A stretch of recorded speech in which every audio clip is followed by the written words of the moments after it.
talk about something because you brought something up, PBO. You talked about the different types of cybersecurity teams. You said there was a red team, a blue team, a purple team. Talk about the different types of cybersecurity, because for somebody who is interested into cybersecurity, right? And let's just break it down for them. Let's keep it simple, stupid right now. I'm a new person and I'm getting ready to graduate, right? Or matter of fact, I want to change my career and I want to get into cybersecurity. What is one of the first things I should start to look into and investigate and so forth? Where should I start? And I think that's an excellent question. But two, like you bring it up, is what's your skill set and really what you like to do? Because a lot of times too is, and I'm starting to get used to that. Most time in cybersecurity, we want you to have a couple years under your belt. We don't hire very new people on our security team, because if you mess up, that could cost us a couple $100 million. So now I think nowadays with the search, people are starting to let young people on the team. But the teams I work on, the youngest person going to be about 40. We want you to have a couple, because if you mess up, it's too big. And two is, when you do security, you're adding on to somebody else's job or checking somebody else's job. Keep It Techie's a killer Linux guy, right? So if I'm coming to security, he's the SME. I just need to make sure he's doing compliance the way we need him to do it. That's STIG, CIS, reporting to HIPAA, OSHA, right? So I need to take my security requirements, give it to Keep It Techie, and we work together to make that happen. If you've never done Linux, we can't work together. If you've never done a database, we can't work together. Now, I think, granted, now we're trying to bring in new people now with the SOC and let them look through logs. But another thing, and we're going to talk about that later, is automation now is coming in cybersecurity, right? So it's kind of taking some of the jobs away, and you're going to have to move up on your skill set because some of the simple stuff are going to be automated. But let's start off, though. If you talk about a red team, that's Gabe's specialty. You're talking about attacking, hacking, SOC, looking at logs, trying to figure out how the adversaries are attacking us, or if adversaries have attacking us, how to kick them out the system. Right? So red team. You make sure I understand that too, PBO. So a red team is more of a threat protection, you would say? Yes, they're going to be hacking to figure out how to hack it. They're going to be looking at logs, and they're trying to find people. They call it threat hunters, trying to kick the hackers out, because most people don't realize most hackers stay in a system for a year before you figure out they're in there and you kick them out. So red team, that's kind of more what they're doing as far as that. They're more offensive, right? So that's more red team. And there seems to be very, very technical as well too. Right, because you got to figure out how to hack. You can do SQL injections. There's so many ways you can hack the network. You can look at logs and find people, but that's a skill set unto itself, right? The only thing I tell people about that is most companies don't hire those people on staff. We outsource that. Number one, it's a high expertise, and number two is we attack ourselves every 3 years. If you work for DoD, you got to have a penetration test once every 3 years to figure out how your system's set up, right? So we don't have much of that in house. Right. So we reach out to Mandiant. Go and do something like that. Yeah. I don't say Mandiant is one of the top companies. We got a couple of local companies we hire out. So once we think we have the system secure, we'll pay them to say, okay, are we secure, to see if you can hack us, right? Got it. So that's the red team. Got it. So the way how I understood that PBO is this, right? It's the red team is the guys in the arsenal, coming to the house, getting ready to kick down the door, right? And that's exactly what it is. The guys with the whole bunch of weapons, they're very technical, and they're like, I'm gonna break into this thing, and I'm gonna do whatever I can to kind of break into this thing. And talk about now the blue team. What is the blue team? The blue team. So blue team, that's kind of my specialty. I think is your analogy. We're gonna build a house. We're gonna put some bars on there. We're gonna have some alligators with the moats around, right? So we're trying to harden the systems so the hackers can't get in, right? So I do STIG. Me and Gabe's talk about STIGs, but there's certain checks you can put on the system depending on who you report to, right? HIPAA has certain checks. DoD has a certain checks. Because what I tell young people is checks is money's time. Money's not infinite in cybersecurity, right?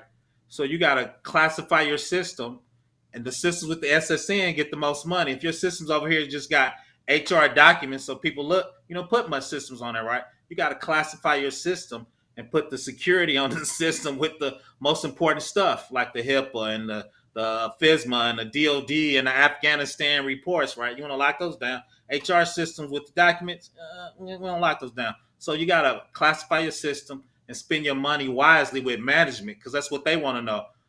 What is the system? What's the classification? How much do I need to secure it? Right, from the protection, right? So when I lock it down, Gabe is gonna try to attack it. But I'm so good, Gabe won't be able to penetrate my system.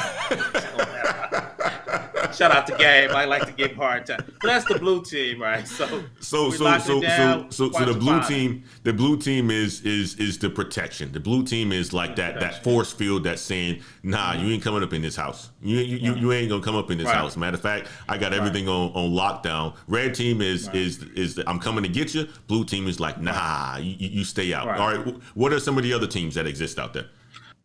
Purple team is the middle of that, because you got your whole architecture. Purple team really focuses on the application. You were a developer. Let's focus on application, because the first place they're going to attack you through is the application through the web server, right? Because that's what's facing outside. When people scan, when we call them kitty script scan, the first thing they're going to see is the application facing outside to the internet. So the purple team really specializes in, okay, let's lock down the Apache. Let's lock down the application. Let's double check the Java. You did parameters when you let people send information. Yep. We want to make sure we validate all that information so nobody can do SQL injection. Nobody can upload a virus. So they focus specifically on application. But when you do cybersecurity, you got to do everything: the Cisco, the web app, the database, the load balancer, the OS. All of that's included. But since the first thing you usually hit is the application, the purple team focuses on that. I got it. So even so, let's just say I have an application that uses FTP to transfer files, right? So the purple team would be the person or the team that's responsible for making sure that that's secure and nothing is able to penetrate, like an FTP or something like that within the system. Okay, got it. It's really specialized blue team. I call it specialized blue team. And the other team on there, which is the government's going to use, is the green team. What the green team does it takes what the purple team does, but it does it for your whole organization. So like I did a video where the government got graded. The top 8 government agencies got a D. So we were talking about sending a green team out. They would go out to each one of those agencies with purple team skills, but they're consultants, and they kind of like a SWAT team. They would go out and hit each one of those agencies or departments to make sure they're locked down. Then your eternal blue team would take that over once they signed off on it. Like, okay, we're going to keep it patched. We're going to keep doing it. We see your design. We understand it. We're going to keep you. And so that's the green team. It sounds like the green team is more like consultants that get out there, or did I hear it right? The consultants that kind of does the purple team stuff, right? To and then hand it off over to the blue team to say, hey, you got a problem here. Go and patch this up, and the blue team kind of takes it over. Yep, that's it. At a level. The weird thing is, I've never really seen the green team in practice. I've seen it in the diagram. We talked about it. I worked in a lot of places. I've never officially seen a green team. Wow. No, that's I've seen the other 3, but I've never seen any other types of teams. So red team, blue team, purple team, green team. Any other types of teams in cybersecurity? There's one other team, but I can't remember because I've never seen it in live and in person. There's one more, to be honest. But the big 3 you usually work with is red, blue, and purple. That's usually the big one. The other ones I think they talk about, I've just never seen them in person. We were talking about the agencies getting graded for the government. And I asked my CISO that. He goes, oh, we had to get the green team. I'm like, I thought they were fantasy. He goes, I've never seen them in real life either. But he said, because a lot of times, before I do a video for my management, I work with CISOs, I work with CEOs, and I'm cool with them. So I just walk in his office. I'm going to do this video. What's your thought pattern on your agency? Because he came from the NSA.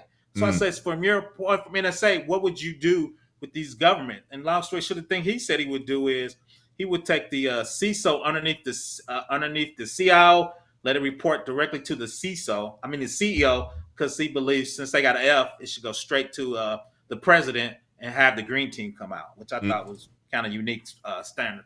So I like that. I like that. Go ahead. Sorry. Go ahead.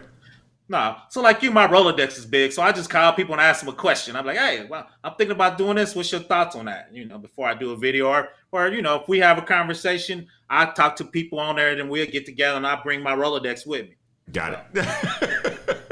that's an old term for people who don't know that. It's good to know. It's good to have a good network of people because you're going to actually need them because you're not going to know everything about this whole process. And we got another super chat that actually came in.